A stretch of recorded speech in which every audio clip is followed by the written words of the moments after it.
వేసుకుంటున్నాం.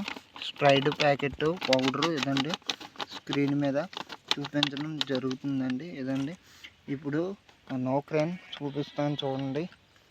ఇదండి నోక్రేన్ ఒక గ్లాసుడు వేసుకోవాలి. అదండి ఆ గ్లాస్తో వేసుకోవాలి నోక్రేన్. అదండి అంటే ఆ రెండు మిక్స్ చేసుకోవాలండి. ఇప్పుడు మిక్స్ చేసుకున్నాం అంటే ఇప్పుడు కలుపుతాం చూడండి. స్క్రీన్ మీద చూపించడం జరుగుతుంది.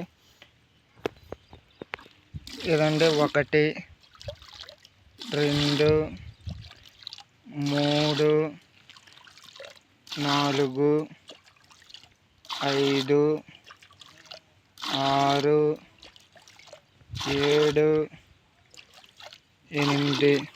ఇది ఏం చేస్తామంటే సుమారు అరెకరాకి కొట్టడానికి 8 కలిపామండి. ఇప్పుడు ఏంటంటే ఇదండి ఇప్పుడు స్పేర్లో